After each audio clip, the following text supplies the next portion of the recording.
This is Phil from the West Central Model Railroad Club. In this video, I will show you how to detail and weather a gondola car.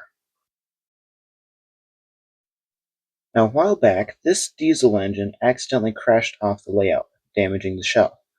We replaced the shell, but still had this shell left over. So I decided to make it into a wrecked train being hauled to the scrapyard. I weathered it and added dents on the nose to represent the fact that it may have crashed into the ground at some point in time. Now with some wooden beams and some chains holding it onto the flatbed car, this was ready to run.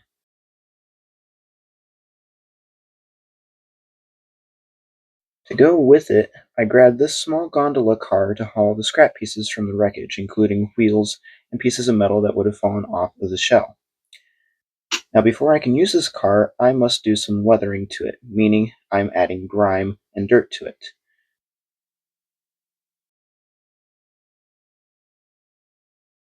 Now the materials are very simple to get for a basic weathering technique. First you'll need some water and then some basic acrylic paint. You can get this at Walmart or any hobby store. I'm using a dark brown color, and you're just going to add a little bit of that paint to the water. We're not looking for a very solidified paint texture, we're looking more for a liquidy water texture.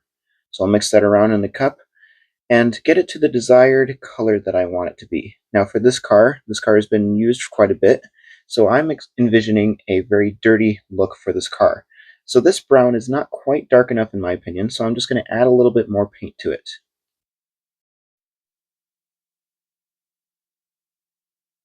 Add a little bit more here, and mix that around. Really the ratio to paint and water is not a huge mathematical science. You just have a bunch of water, add some paint until you get the desired color, and then you're ready to go. So this paint is about where I want it for weathering. Now I'm going to use this fine tip brush to be able to get the paint in all of the different crevices on the car. So I'll just dab my brush in it, not having too much paint on it, and then I'll just slowly wipe it onto the car. You'll see that I'll add it in all the different spots and crevices, adding it wherever I want the focus of the grime to be. So if you know that a certain portion of the car would be more grimy than the other, you can add it to that spot. Now I think that the cracks and the lines right against those beams would actually be a little bit more dirty than the rest of the flat areas of the car because they might be harder to reach to actually clean in regular upkeep and maintenance of this car. The foot railing there too would be a little bit dirty from people's shoes when they're working on it, so I'll add some paint there. And I'll just go over the entirety of the car. I'll be doing all sides of the car first to be able to get all of those colored and weathered. Now this is a very simple technique and you can do multiple layers of this, but in between layers you want to use a matte clear coat spray on in between. If you don't do that, you may actually lose your previous weathering if you were to add another layer of paint. With the paint being really liquidy wet, it can take off your already dry paint and really ruin your effect that you're looking for. So that's why we do the spray coat of matte finish that I will show you in a little bit.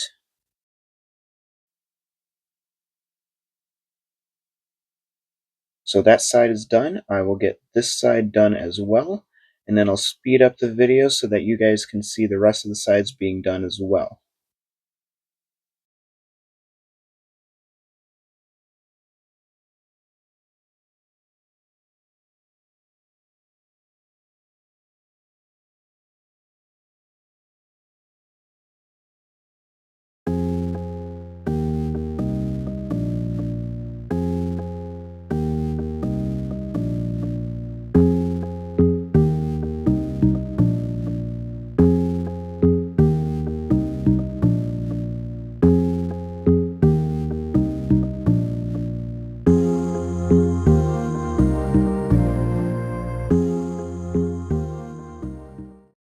So now we're going to move from doing the outside to doing the inside.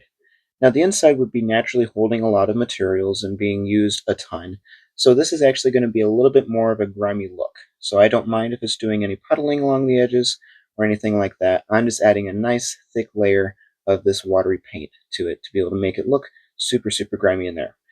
I'll also be doing the inside walls and the very upper edge of this car as well. I'll speed up that process as well to where you guys can see all of that in action.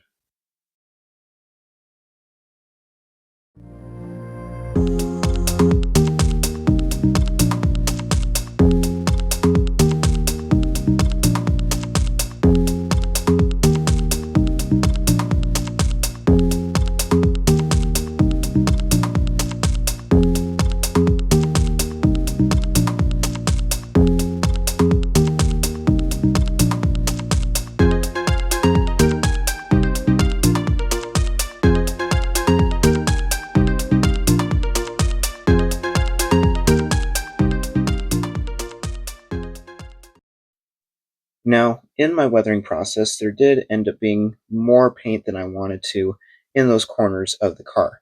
So I'm just going to pour those out, kind of brush them out a little bit to where there's not too much in there. Because if there is too much, it's not going to dry very nice, and it's going to take quite a while to dry before I can do my next steps, just doing that matte finish before doing any more weathering.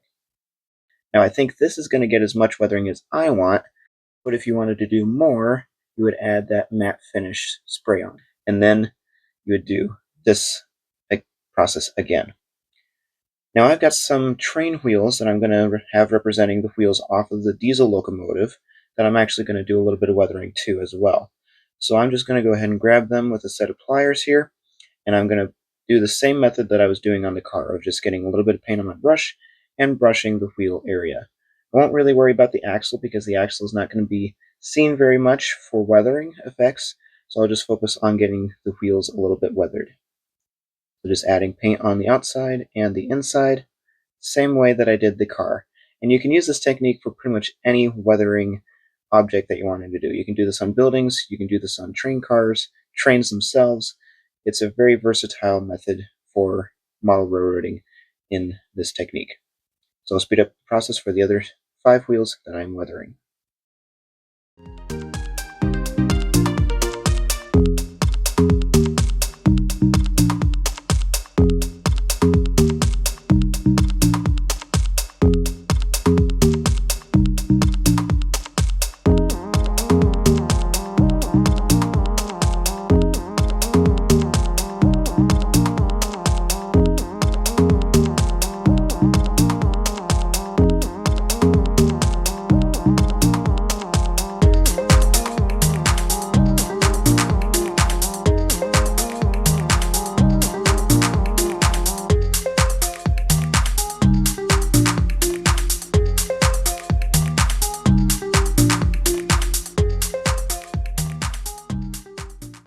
So now we're going to do that matte finish spray on.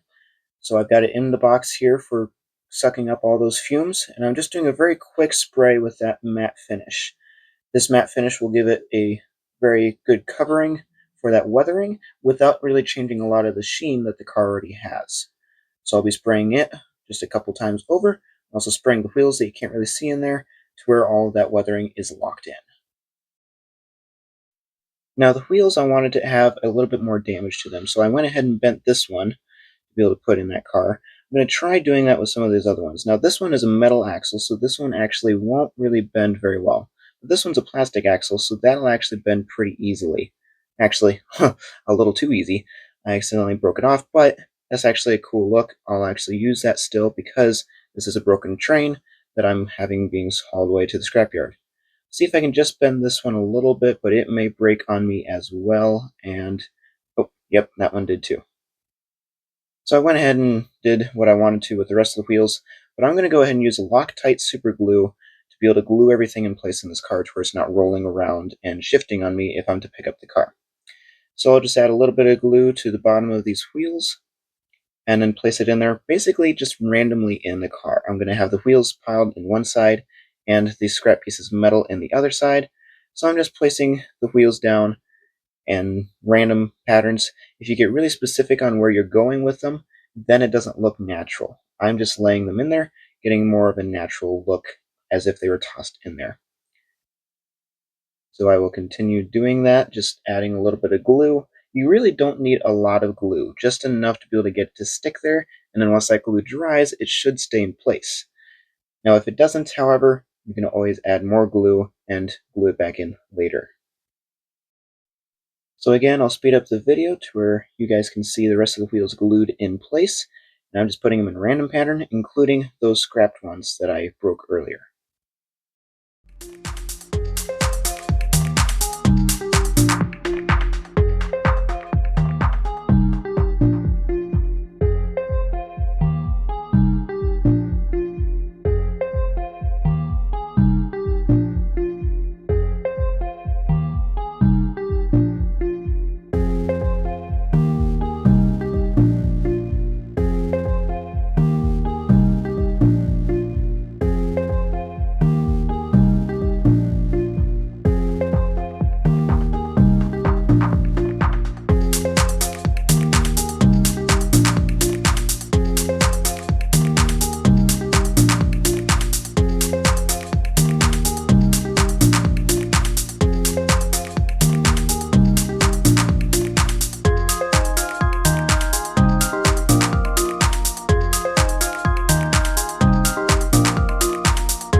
So now that the wheels are in place, I'm going to take some of these scrap pieces of metal and glue them on the other side of the car. Now I took these pieces and actually bent them a little bit. They're actually a slate metal type piece that would actually bend pretty easy.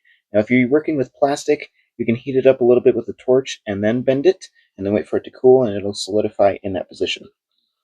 But I'm just adding a little bit of glue to one end of these pieces and doing the same thing that I did with the wheels of just gluing them kind of in a random pattern.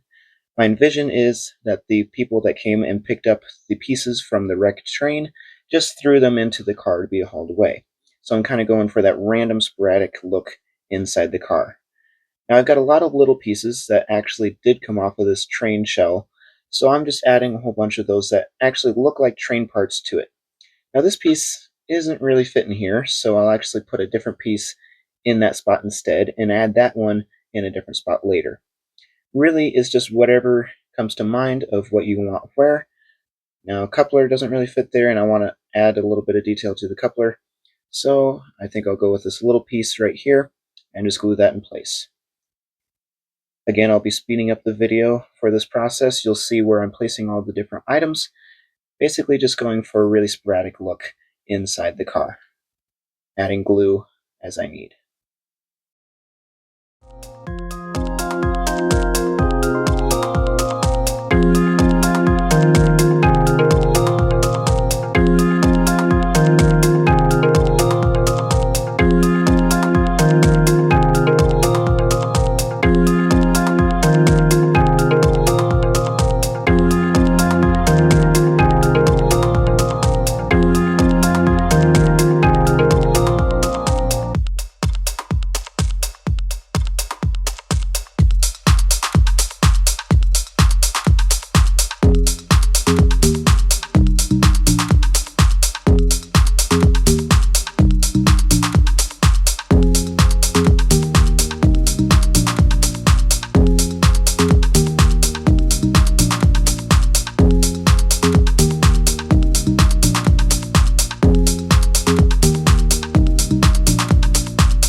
So there we have the gondola car with all the objects inside.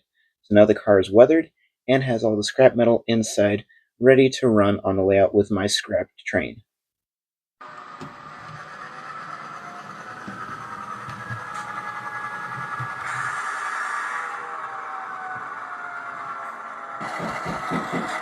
I will go ahead and add it to my locomotive here, adding it in front of my scrapped diesel shell and behind my diesel locomotive that is pulling this train to the scrapyard.